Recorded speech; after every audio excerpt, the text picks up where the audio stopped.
también una obstrucción de tipo evolutivo. Entonces acá solamente vamos a definir como obstrucciones intestinales en intestino delgado, obstrucciones intestinales en intestino grueso. Esto es líneas adherencias. Donde una asa intestinal es comprometida en su trayecto y esta la puede comprimir e inclusive la puede ahorcar. Vidas se llama como si fuera un cordón, una soga. Adherencias, una pegadera de asas, ¿no? Esto es una rotación sobre su eje. Por lo tanto, a esto le llamamos volumen. Rotar sobre su eje, ¿no? ¿Ve usted? ¿Y qué pasa? Que la vascularidad se pierde. Y si se pierde, esto se destroza, ¿no? ¿Qué es lo que ocurre generalmente en los volúmenes sigmoides? Entonces, el dolor abdominal siempre de tipo crónico, continuo. Cuando ya hay perforación, ya hay signos de toxicidad, fiebre, inclusive malestar general, hipotensión, porque una peritonitis es el pre de una sepsis o una infección generalizada, o una translocación de las bacterias, inclusive a través de la absorción diafragmática, dice mucho, o a nivel peritoneal.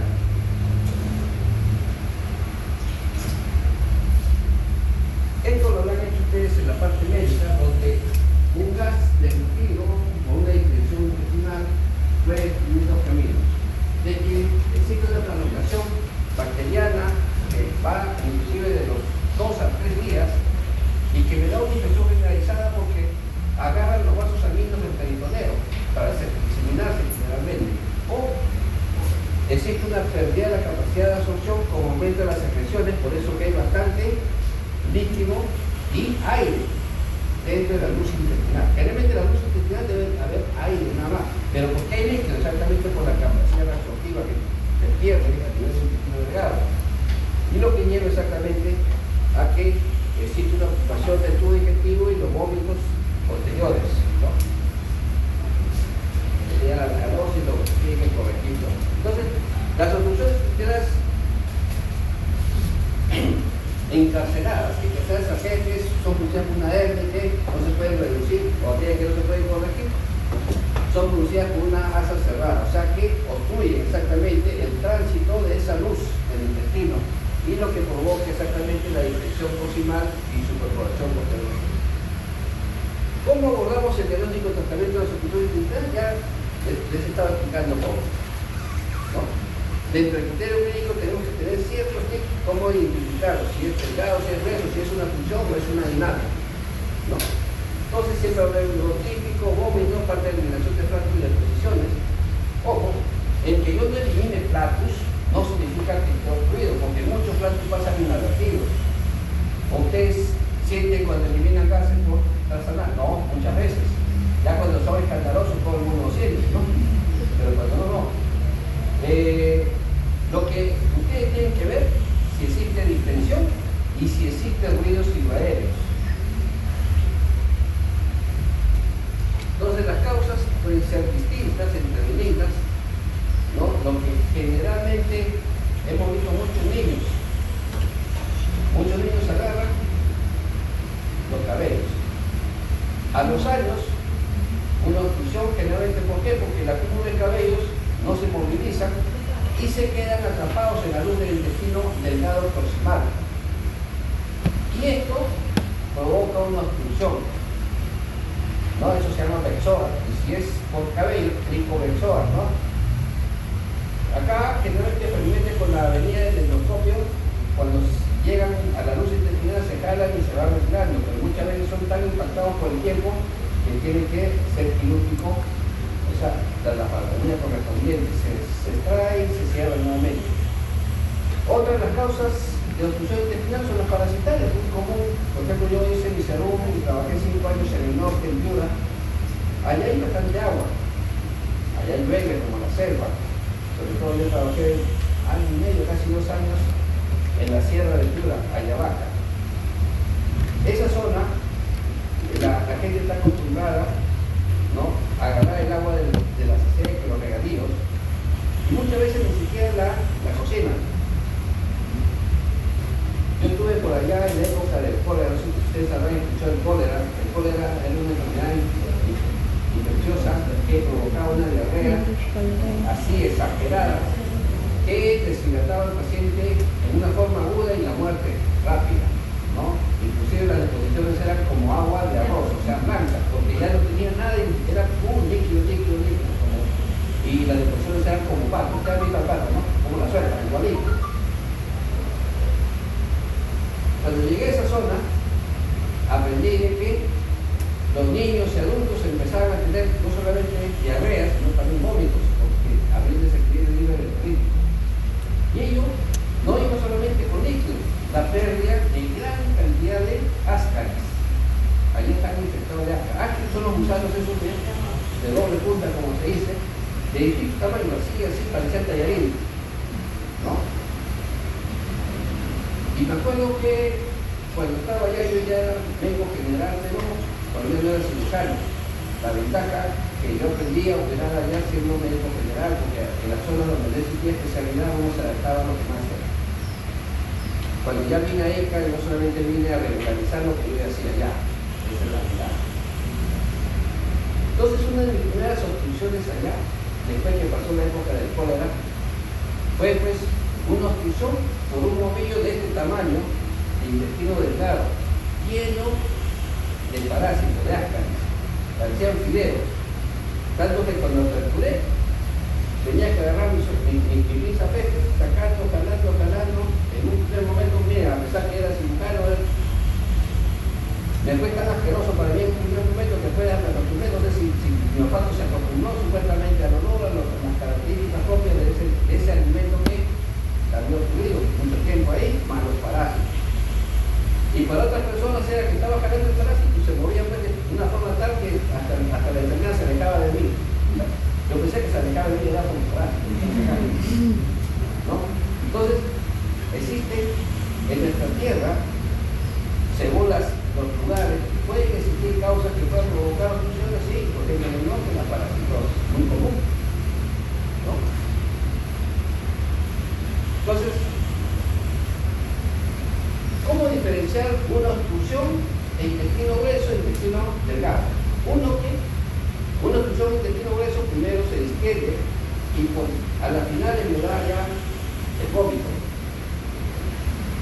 En intestino delgado, mientras más alta sea, primero aparece el vómito y no existe la infección.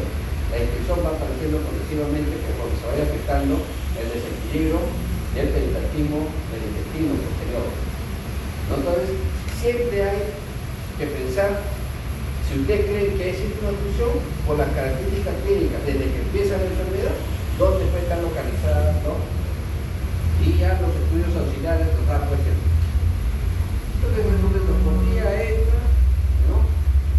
Y puede ser uno de los parámetros diagnósticos. En este caso es un tumor poliposo, a nivel de, puede ser estómago, puede ser intestino, puede ser inclusive duodeno, ¿no? Esta es una infección gástrica, por lo tanto yo puedo decir, acá en el píloro hay algo, o es que en el duodeno existe una infección propia, ¿no? Entonces siempre ustedes deben de solicitar una imagen de una radiografía simple de abdomen de pie, no echado. Y si no se puede parar, por lo menos inclinarlo sentado unos 10 minutos para poder tomar la placa, para poder ver las características de los niveles ellos y dos, aire debajo del diafragma.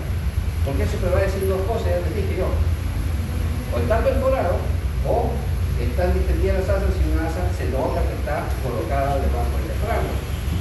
Por ejemplo, acá le hicieron una sustancia de contraste y no quitaba el estómago a nivel pilórico. Entonces, si fuera un niño, yo puedo decir es una estenosis pilórica y tiene que ser quirúrgico, hacer anatomía externa, parcial y solución licuado. Esta es una tomografía contrastada, lo mismo, ¿no? Entonces, el orden de frecuencia de las causas de obstrucción del intestino delgado, ya les dije, síndrome adherencial, vías adherencias. Segundo, hernias rectangulares, ya tercero vienen los cuerpos extraños, los divertidos, infecciones y otros, dependiendo de la edad. Los cuadros clínicos son similares uno tras otro. Y en una radiografía no olvidarse el nivel de signo aéreo. ¿Ya? Y la ausencia. Por ejemplo,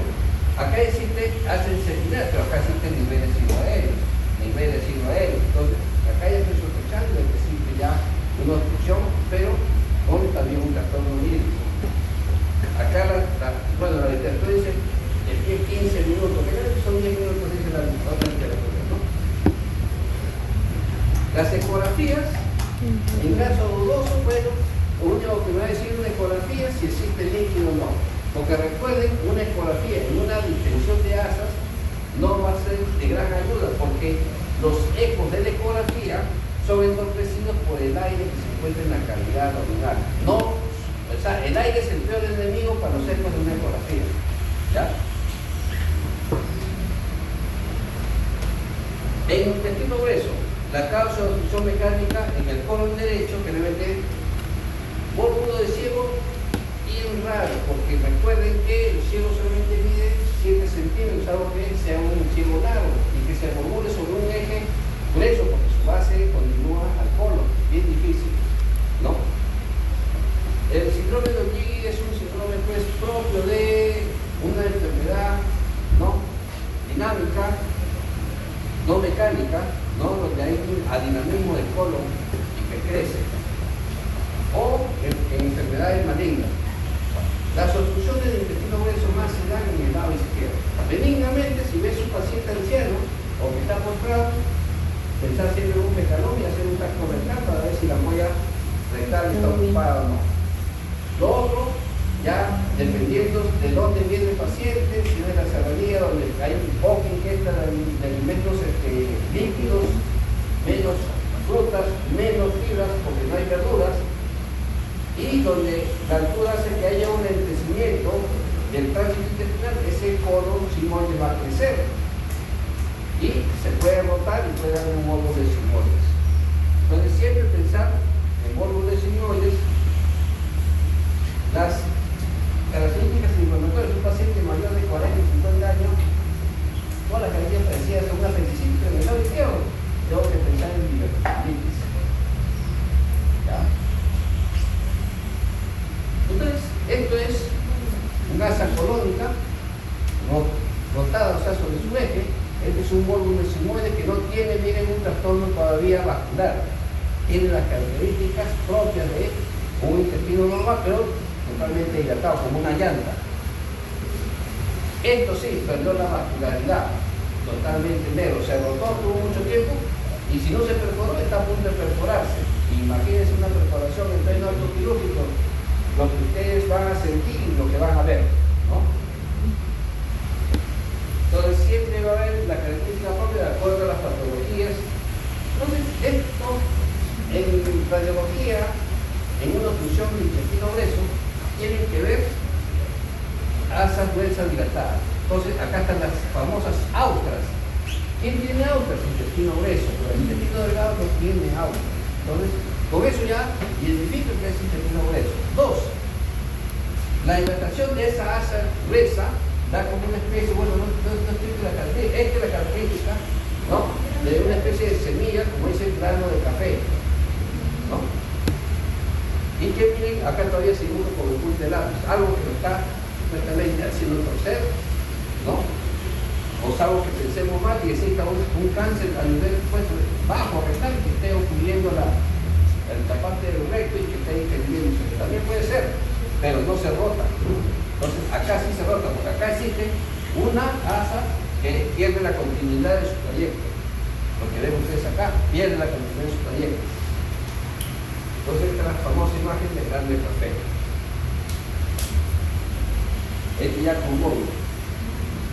Desde la clínica se dice que si un módulo tiene menos de 6 horas de empezado su cuadro, o sea que se ha rotado, uno dice que hay la experiencia que uno puede desenvolularla sin cirugía. ¿Cómo así? Se pone una sonda rectal y se pone un enema a baja presión para tratar de, una de dos, se le da la oportunidad que se devolvule, y si no se devolvule, cirugía. De todas maneras va a ser quirúrgico. ¿Por qué? Eso es, el polvo se produce porque el colon sigmoide está totalmente agrandado y dilatado. Eso se llama mega sigma colon sigmoide. Por lo tanto, si yo lo llevo a desformular, yo tengo que pensar que ese paciente tengo que, en mejor estado de condiciones, operarlo para que no vuelva a hacer el cuadro nuevamente, porque lo va a volver a hacer.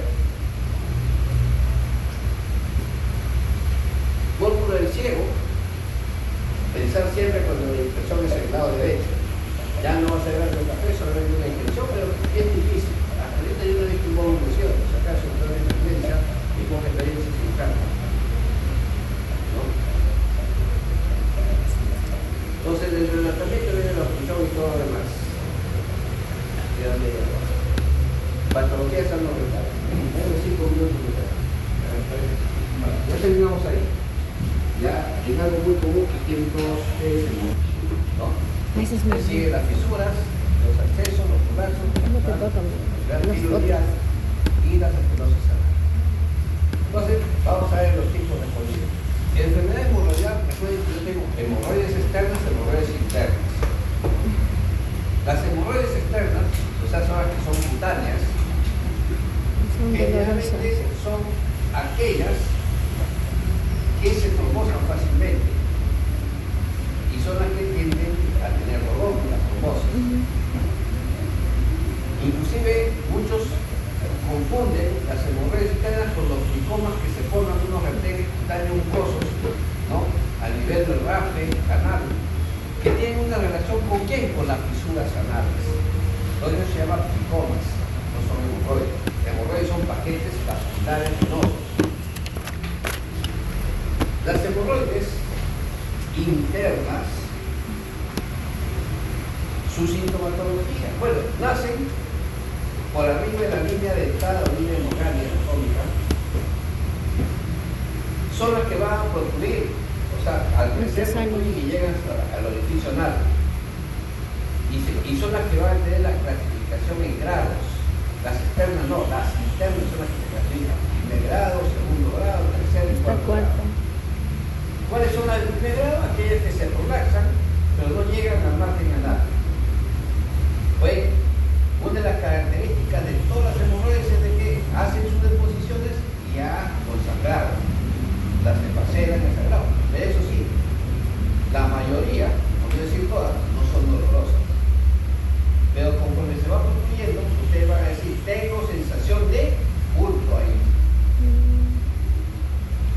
La de segundo, y no es quirúrgico, es tratamiento higiénico, no de esfuerzo, no fetal, más fibra, no ser estreñido y todo lo demás. Segundo grado van a ser aquellas que nacen por encima de la línea hemorrágica y se proyectan y llegan hasta el orificio anal.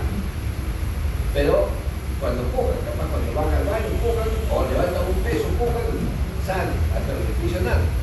Pero ustedes reposan, ya no empujan, no hacen esfuerzo y se reduce espontáneamente. Esas son las de segundo grado. Tampoco son quirúrgicas ahí.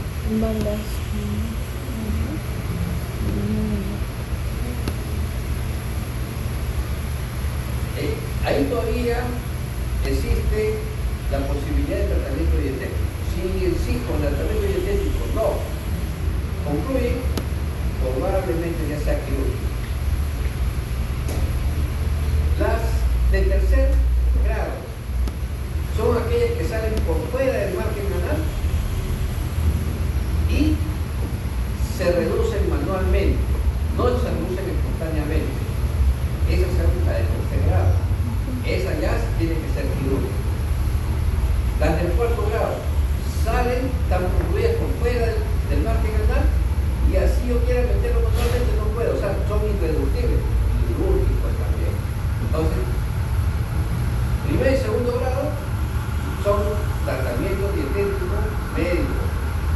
Tercer y cuarto grado es quirúrgico. Sintomatología, sensación de bulto y sangrado, muchas veces a tercera deposición. Las fisuras anales. Las fisuras anales, 90% son la región posterior, las anteriores generalmente un 10%, y son producidas por una hipertonía del esfínter anal. Recuerden que nosotros tenemos dos esfínteres, un esfínter interno y un esfínter externo. El esfínter interno son células musculares lisas, y el esfínter externo son células musculares estriadas, ¿no? Que conforman inclusive parte del elevador del ano. Ello conlleva a que al haber una estenosis en los esfínteres, la deposición llegue y tiene que vencer, y al vencer ese orificio epitelial hipertónico, la deposición va a producir un desgarro de la mucosa. Y eso va a caracterizar que las fisuras sean totalmente dolorosas. Entonces, aquel que hace una deposición y presenta dolor al defecar y que inclusive hay sangrado, debe empezar primero en fisura anal. En cambio, las hemorroides, he dicho, hace deposición, sangran, pero no hay dolor. Es lo distinto. Y aparte van a sentir una sensación de bulto. En el tratamiento, hacer una relajación del esfínter, ¿no?, que está provocando, está haciendo hipertónico. Y generalmente es una esfinterotomía lateral interna. Los accesos anorrectales y la fístula, ¿por qué los dos los puse juntos? Es como el huevo y la gallina.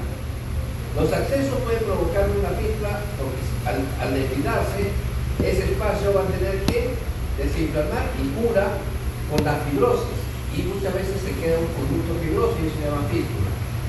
Pero esa fístula, por X razones, también se puede infectar y producir un acceso, o sea, uno produce el otro.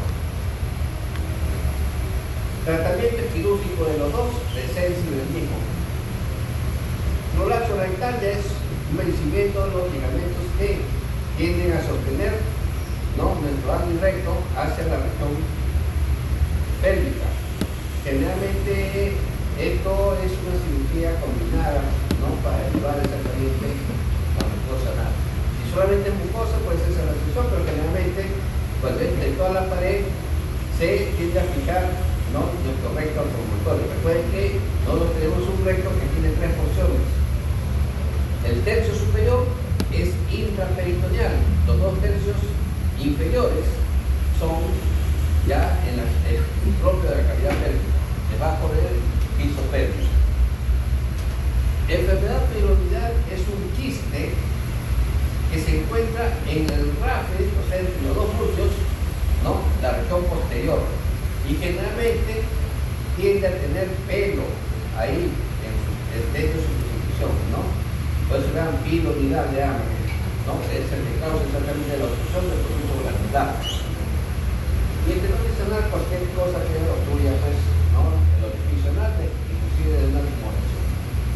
Entonces, rápidamente caracterizar, vamos a pasar. Cuando ustedes hagan semiología y tengan que describir cualquiera de las patologías que he demostrado, ustedes tienen que empezar su examen regional describiendo la posición que van a examinar al paciente. ¿Por qué? Porque ustedes van a poner como si fuese un reloj, un radio. Y no es lo mismo que yo diga, tengo una lesión ulcerosa en radio 11, cuando tengo una posición ginecológica, que decir, tengo una lesión ulcerosa en radio 12 cuando tengo una posición, ¿no?, genopectoral o maometana, o capaz lateralizada desde el punto lateral, izquierdo o derecho. El radio de la región que estoy examinando varía. Por lo tanto, siempre debo de empezar describiendo mi posición anatómica de evaluación y después describiendo la lesión según la posición anatómica.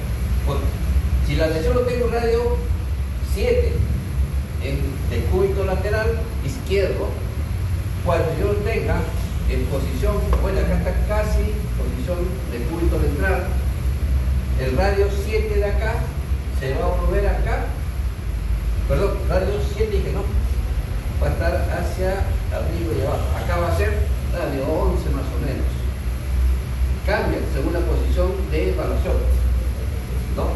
Entonces, mi radio 11, y si lo tengo en posición ginecológica, cambiaría, no sería 11 sino sería 5, ¿no? Entonces, siempre describir, primero, se evalúa paciente en posición tal, ¿ya? Lo tengo en posición sin genopectoral, ginecológica, y hago mi examen proctológico correspondiente, la inspección, la palpación, ¿no?, correspondiente, el tacto y la tractología. Sintomatologías, entonces vamos a ver, depende exactamente de la patología. En una enfermedad hemorroidal, no hemorroidales se inflaman, crecen y van a protruir. Entonces, miren ustedes, yo tengo mucosa y yo tengo piel, cutáneo. Entonces yo tengo que ver de dónde protruye mi paquete hemorroidal. ¿Protruye de adentro o protruye de esta región de acá, cutáneo mucosa? Si es cutáneo mucosa, esta región de acá, es un hemorroides externo. ¿Por qué? Cuando yo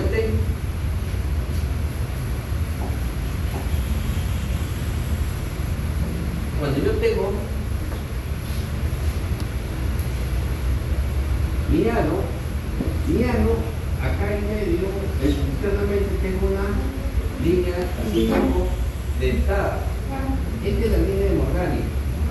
Por lo tanto, porque todo paquete hemorroidal que protruye por debajo de la línea hemorrágica es un hemorroide externo. Todo paquete hemorroidal que protruya encima de la línea hemorrágica es un hemorroide interno. ¿Sí? Viendo ello, entonces tengo que describirla. Y para ello, las causas de cualquiera de los dos experimento, todo aquel que me produzca un aumento de la tensión de la luz de los vasos hemorroidales, el estreñimiento, factores hereditarios, el embarazo, la hipertensión cutánea. ¿Por qué el embarazo? Porque el embarazo va a construir ciertos vasos, pero también en el trabajo del parto la mujer va a apuntar, y al apuntar es un gran esfuerzo donde va, como si se a producir varias estructuras, no solamente los vasos hemorroidales, sino también quizás el caimiento de la mucosa vaginal, puede tener su colapso. Entonces, las hemorroides externas se localizan en el tercio inferior del ano, por debajo de la línea dentada generalmente, y existe dolor, tumoración y prurito. Más que todo prurito y tumoración. Dolor solamente si esas hemorroides externas llegan a coagularse, o sea, a trombosarse. Entonces, la trombosis va a provocar un dolor exquisito que se considera una emergencia quirúrgica.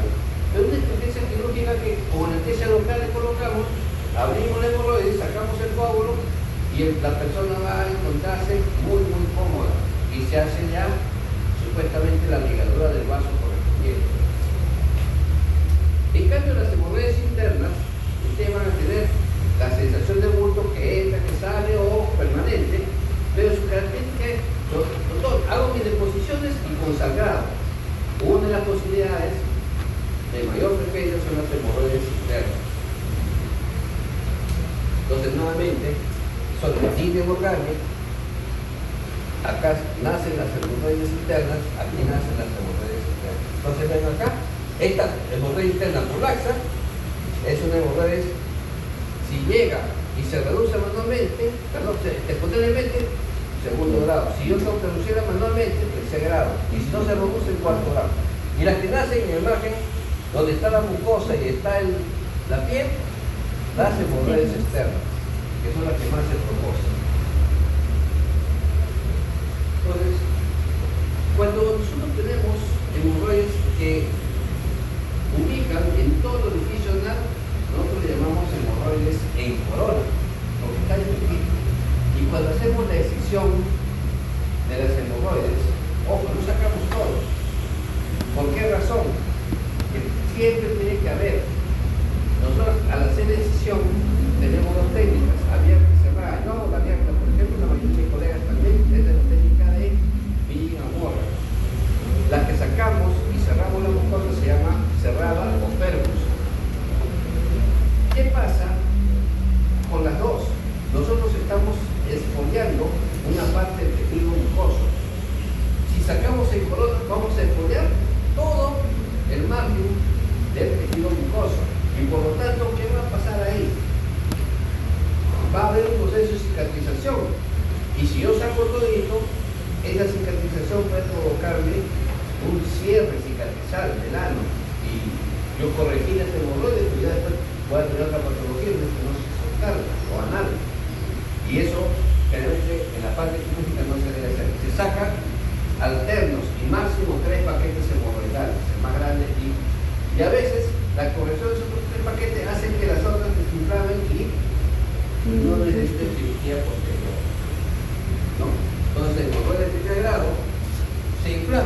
y no llegan a la margen anal. Segundo grado, se inflaman, llegan a la margen anal, pero se reducen espontáneamente. Tercer grado, se inflaman, llegan a la margen anal, pero tenemos que reducirlo manualmente. Y cuarto grado, se inflaman, llegan a la margen anal, pero no se reducen, ¿no?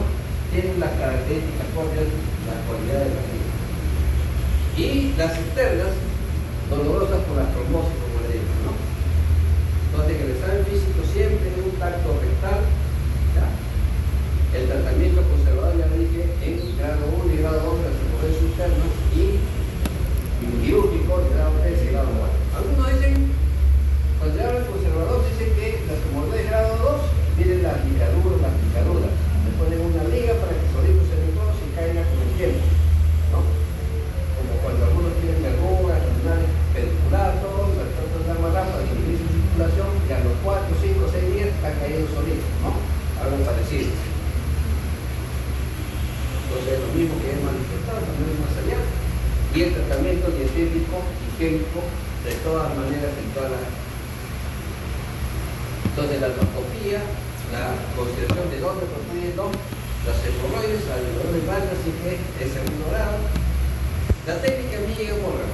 Sacamos los paquetes hemorroidales y ojo, hacemos la hemostasia correspondiente y lo dejamos sin cerrar la mucosa. ¿Para qué? Para no estrenosar el ano. Y esperamos solamente con su higiene, baño de asiento, que el tejido regenere y por cicatriz cierre este tejido acá, ¿no? Milligan Morgan. La técnica cerrada, saco lo mismo los paquetes hemorroidales, pero cierro la mucosa. Y tengo otra característica. Aunque nunca me ha pasado con hecho perdón. Se dice que muchos dejan abierto porque si yo cierro la herida, los microorganismos que son los más que todo anaerobios, bacteroides, bacterias y otros, pueden contaminar esa zona de ahí y pueden producir acceso. Pero la zona anal se ha adaptado bastante, pero acá estamos hablando de una agresión quirúrgica, por lo tanto puede llegar a contaminarse, ¿no? Ahora existen las tripadoras, de las cuales pues, usados para hemorroides, usados también para prolapsos rectales, ¿no? Esto hace como una grapadora, el exuberante del tejido de mucosa es atrapado, es cortado y es tripado, suturado, ¿no? La fisura anal, ya les dije, provocada por una estenosis del esfínter y esta va a producir lesiones. Esta es una fisura, ¿no? Como dice un corte, provocado por estenosis, es totalmente doloroso, pero pasa la deposición. Entonces, su sintomatología es propia. Al pasar la deposición, produce un dolor exquisito, es la que más dolor produce de todas las patologías anorectales y va a haber inclusive gotas de sangre rojo bronquial, ¿no?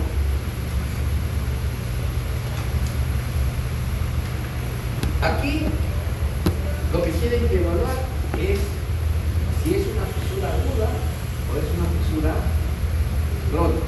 Y eso se habla por tiempo, pero adivinar por tiempo muchas veces no se puede, ya lo hacen por reconocimiento de la lesión. Entonces, se dice aguda cuando tiene hasta 6 semanas de evolución, mayor de las 6 semanas ya se llama crónica. ¿Cuál es la característica de una aguda? Doloroso al defecar y hay sangrado leve con flogosis, o sea que yo voy a ver tejido flogótico, eritematoso, con bordes elevados. En cambio, las crónicas tienen ya un tejido mucoso rellenando eso, inclusive puede ser blanco nacarado porque está pasando por un proceso ya de pseudocicatrización y ya existe menos dolor o capaz ya no existe dolor al pasar la deposición. Entonces eso se dice que es una fisura crónica.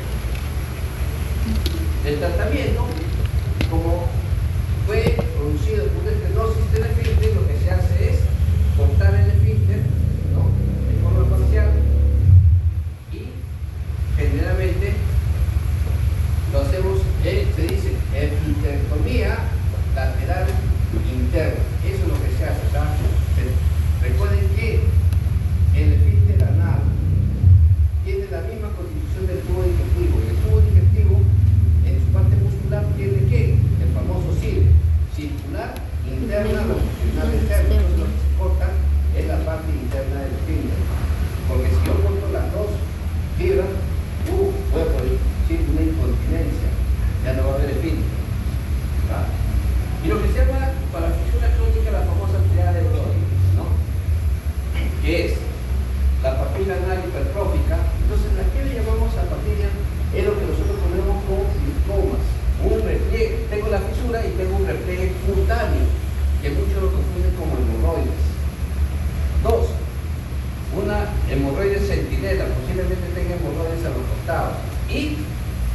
visualización del esfínter interno. Estoy visualizando que este esfínter, ¿no?, está hipertónico. Entonces eso se llama triada de Brody en fisuras internas. Perdón,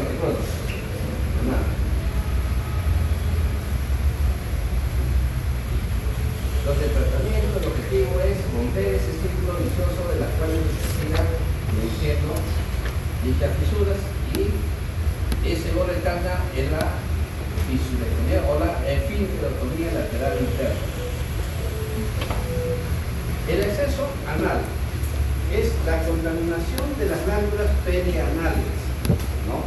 Entonces eso llega a infectarse, y nosotros en nuestra región perineal va a tener muchos caminos, muchos huecos entre los músculos, y nos da las clasificaciones de accesos perineales intersticiales, isquiorectales, submucosos, en herradura. Entonces, ello quiere decir que nosotros hagamos la derivación correspondiente.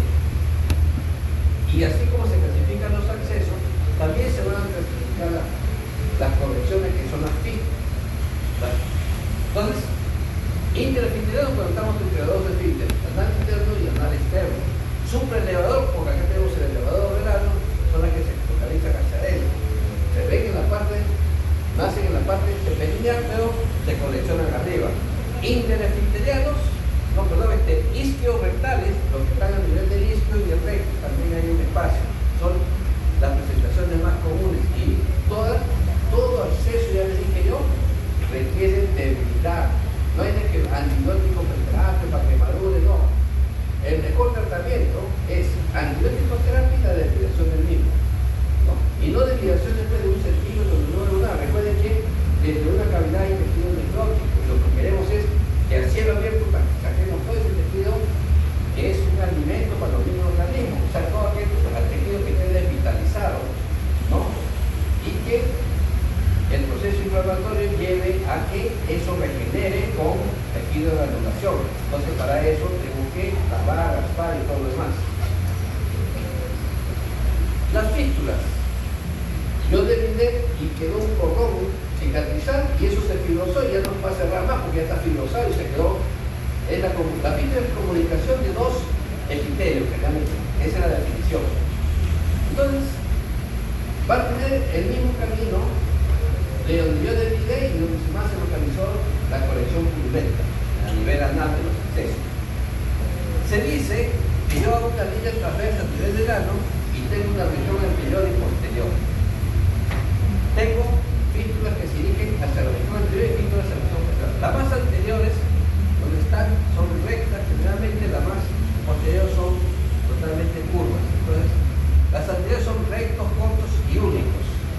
Las posteriores son curvos y largos, y pueden tener muchos caminos inclusive, ¿no? Esa es la creación de Pars. Entonces, dentro de la creación de Pars pueden ser interefintelianas, transefintelianas, supraefintelianas, efintelianas y fístulas en herradura. Un 70% son las primeras, las interefintelianas, ¿no? El tratamiento, la fistulotomía. Ojo, no estoy sacando la fístula. Tengo mi trayecto fistuloso, un cubo, meto mi sonda canalada y corto una de las paredes de la fístula, que debe ser la pared anterior, donde yo la vea. Abro la fístula y comienzo con mi negra a raspar esa fibrosis de la fístula para que exista un proceso de granulación ya, donde ya necesita cicatrización, y darle oportunidad a que ésta se cierre por granulación. ¿Qué pasa? Muchos optan por la fistulectomía, o sea, sacar la fístula. Yo agarro la fístula, la coloco, pero me voy a llevar bastante tejido, no solamente fibroso, sino también tejido sano, y me va a quedar una gran exposición. Y que mientras más grande sea la exposición, más va a haber cicatrización y puede haber más fibrosis y puede provocarme otra fístula, ¿no?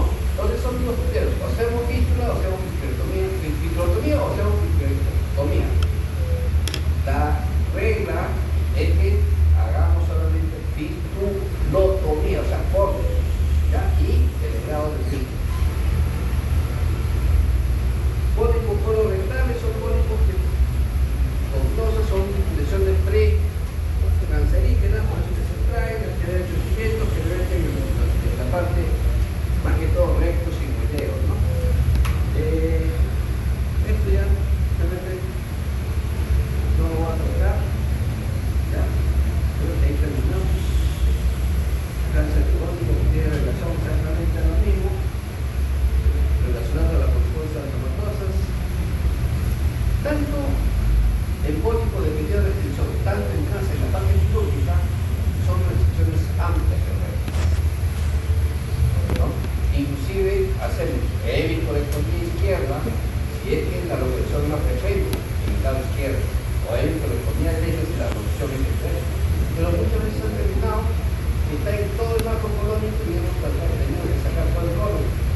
frecuencia será afectado por metástasis de cáncer de colon es.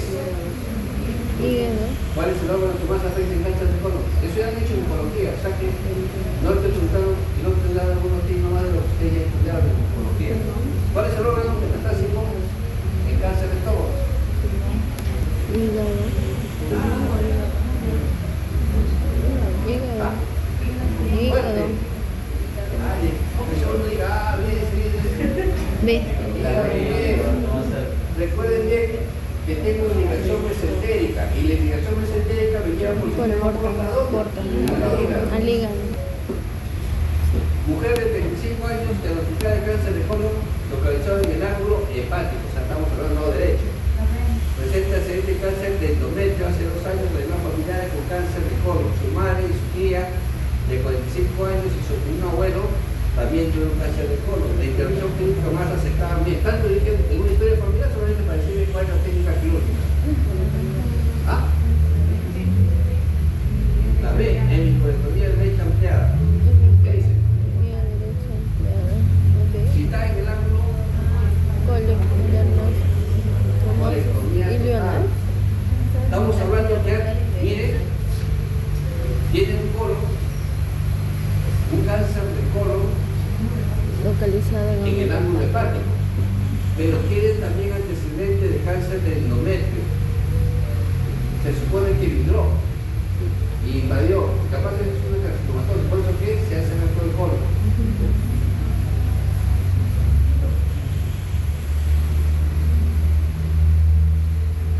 Señale la opción clínica adecuada para un paciente con una neoplasia en el ángulo esférico, o sea, estamos hablando del izquierdo, de colon no complicada y con intervención curativa, o sea que no fue más allá La D. de posiblemente las musculares o quizás no pasó la serosa.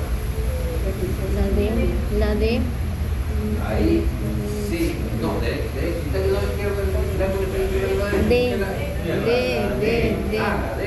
D. Ya decía qué cosa. Venga, yo.